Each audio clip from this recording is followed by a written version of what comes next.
कानपुर में देर रात कुछ अपराधियों को पकड़ने गई पुलिस टीम पर हुई ताबड़तोड़ फायरिंग में एक डीएसपी समेत 8 पुलिसकर्मी मारे गए हैं। पुलिस अधिकारियों के अनुसार कई पुलिसकर्मी जख्मी भी हैं। घटनास्थल पर बड़ी संख्या में पुलिस बल तैनात किया गया है। देखिए, एक बहुत शातिर अपराधी है जिसका नाम है विकास दुबे। इसके अगेंस्ट 60 केसेस करीब दर्ज हैं। ये हिस्ट्री शीटर भी है। इसके विरुद्ध एक केस दर्ज हुआ था 307 का। एक व्यक्ति ने इसके खिलाफ दर्ज कराया था करीब 24 घंटे पहले। तो पुलिस पार्टी एक ऑपरेशन करने गई थी, क्योंकि ये बहुत शातिर अपराधी है और ये बराबर इस तरह का काम कर रहा था, तो उसको रेड करके पकड़ने के लिए हमारी पार्टी गई थी वहाँ पर।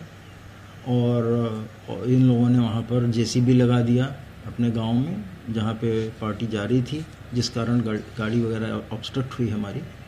और जब फोर्स उतरा तब इन्होंने फायरिंग की और हम लोगों ने उसमें जवाबी फायरिंग भी की। लेकिन चूँकि ये हाइट पर खड़े हुए थे ये लोग शायद अंधेरे में, तो इस वजह से जवाबी फायरिंग में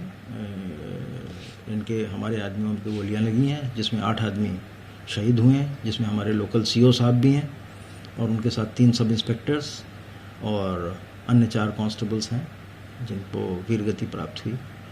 और इसके अलावा करीब 7 आदमी हमारे घायल भी हुए हैं और वो ऑपरेशन अभी भी जारी हैं, क्योंकि ये लोग भाग गए हैं अंधेरे का फ़ायदा उठा करके। और हमारे आईजी, एडीजी और यहाँ से हमने एडीजी लॉ एंड ऑर्डर को भी वहाँ भेजा है इन ऑपरेशंस को सुपरवाइज करने के लिए। और साथ ही ये जो फॉरेंसिक टीम है कानपुर की तो तुरंत पहुँच गई थी। अभी लखनऊ से भी एक एक्सपर्ट टीम हमने रवाना की है और इसमें एसटीएफ को भी लगाया गया है और आईजी एसटीएफ वहाँ पहुँच रहे हैं। लोकल कानपुर का जो एसटीएफ यूनिट है वो ऑलरेडी कार्यरत है और इनके खिलाफ एक बहुत बृहत ऑपरेशन चलाया जा रहा है और ये उसी ऑपरेशन के कंटिन्यूएशन में है जिसके लिए पहले हमारी टीम वहाँ पे गई थी। कह सकते हैं कि एक बहुत ही जघन्य घटना को अंजाम दिया उन्होंने, जिस तरीके से पुलिस टीम पर हमला करके 8 लोगों को शहीद कर दिया। तो अब आप इसे फर्दर क्या फॉरेंसिक देखेगी कि किस तरीके वेपन्स इस्तेमाल किए या आप लोगों ने किस तरीके के और इसमें हमारी सबसे बड़ी प्रायोरिटी 3 कही जाएंगी। पहला तो जो हमारे कर्मचारी, हमारे साथी घायल हुए हैं, उनको तत्काल इलाज अच्छे से अच्छा मिल पाए, वो जल्दी स्वस्थ हों। एक तो ये हमारी प्रायोरिटी है।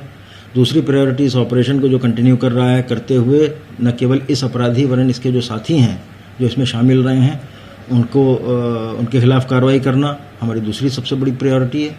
और तीसरी ये कि ये जो वेपन्स वगैरह इन्होंने यूज़ किए, ये वेपन्स इन्होंने कहाँ से हासिल कर लिए, कैसे हासिल कर लिए, और जो हमारे आदमियों को चोटें आई हैं उनका एग्जामिन करना और ये देखना कि किस तरह के वेपन से आई हैं, ये तीसरी प्रायोरिटी है इन्वेस्टिगेशन। हम कह सकते हैं पुलिस अभी बहुत सख्त इसके बाद एक्शन इससे ये स्पष्ट है कि इतनी बड़ी घटना है, ये हमारे लिए बहुत बड़ा चैलेंज है और हमने सारे ऑफिसर्स को वहाँ लगा रखा है और एक बहुत विशद ऑपरेशन न केवल एक ज़िले का वरन आसपास के सभी ज़िलों का, पूरे जोन के ज़िलों के लोगों को मोबिलाइज करके कर रखा है।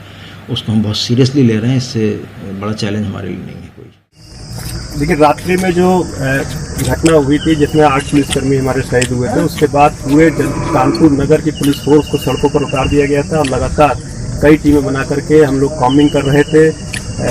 जो भी जंगल हैं, भागने के रास्ते हैं, रेल के ट्रैक हैं, इन पर लगातार पुलिस की पेट्रोलिंग चल रही थी।